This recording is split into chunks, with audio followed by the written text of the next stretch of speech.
Six pack biryani. उस गांव के पास हाईवे में जो ढाबा स्थित था वो बहुत मशहूर था। उस ढाबे का नाम था भीम बिरयानी होम। उस ढाबे के बाहर एक बहुत बड़े बोर्ड में बड़े बड़े अक्षरों में लिखा था सिक्स पैक बिरयानी स्पेशल।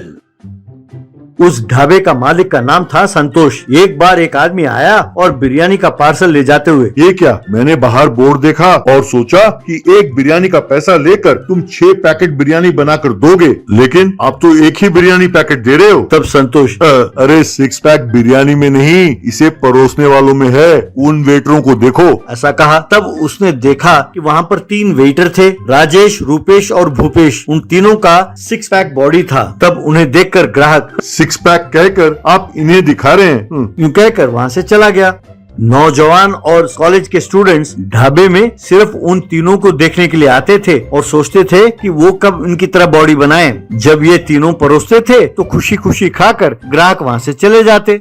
इतना ही नहीं, वे तीनों कभी कभी लोहे के सरिये को मोड़ते थे और टेबल के ऊपर ईंटें रखकर उन्हें एक ही मार से तोड़ते थे और ऐसे कई करतब करते थे और लोगों का मनोरंजन करते थे। एक दिन 2 व्यक्ति ढाबा आए। भूपेश आकर उनसे, आप क्या लेंगे सर? उनमें से जिस व्यक्ति ने टोपी पहना था वो, 2 बिरयानी लाना भैया। तुम्हारा नाम क्या है? मेरा नाम भूपेश है सर, ऐसा कहा। फिर वो बिरयानी लेकर आया तो ये दोनों बिरयानी खाने लगे। तभी राजेश, रूपेश और भूपेश अपना हुनर दिखाने लगे। इन दोनों ने देखा।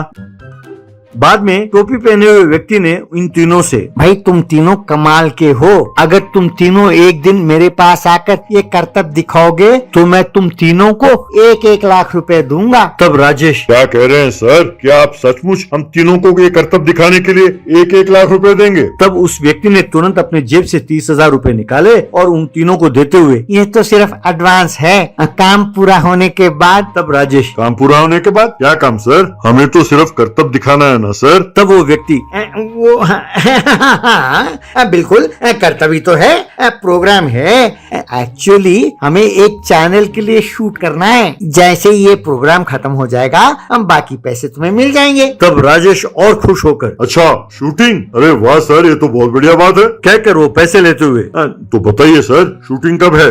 तब वो व्यक्ति, हम तुम्हारे संपर्क में रहेंगे और तुम्हें जरूर खबर कर देंगे, ठीक है? कहकर वहाँ से चला गया।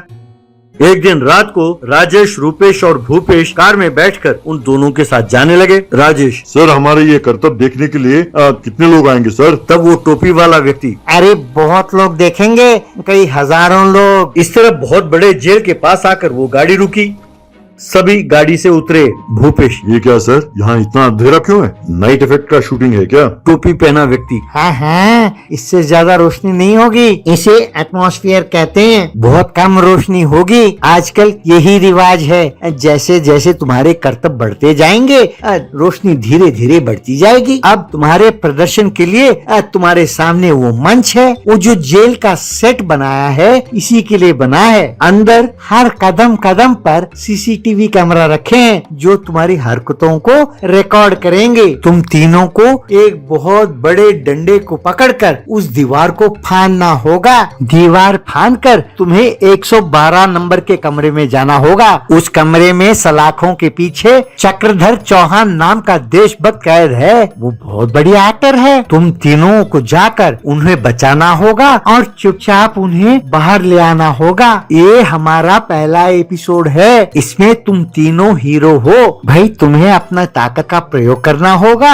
और जेल की सलाखों को मोड़ देना होगा। बाद में तीनों को अंदर जेल के कमरे में जाना होगा। वहाँ राजेश को अपने दम से जोर से मारकर ताले को तोड़ना होगा। तब चक्रधर चौहान बाहर आएगा। ये सब होने से रोकने के लिए पुलिस वाले दौड़े दौड़े आएंगे। तब भूपेश को पिस्तौल दिखाकर, भाई नकली है, दिखाकर पुलिस वालों को धमकाना होगा। समझ गए ना? बस तुम तीनों को अपने एक्टिंग का कमाल दिखाना होगा, ठीक है? तब राजेश, सर कमाल है सर, बहुत मजेदार है। वैसे सर इस सीरियल का नाम क्या है और इसका डायरेक्टर कौन है सर? तब वो व्यक्ति, भाई मैं ही इसका डायरेक्टर हूँ, मेरा नाम है राम नेपाल वर्मा और इस सीरियल का नाम है 1.5 दिमाग 6 पैक वाले।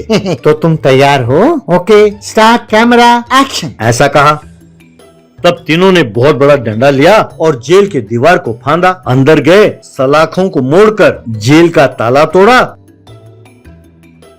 और चक्रधर चौहान को बाहर निकाला और वापस आ रहे थे कि तभी संतरी वहां पहुंचा। तब भूपेश ने उसकी ओर पिस्तौल को ताना और उसे धमकाकर किसी तरह चक्रधर चौहान को बाहर ले आए।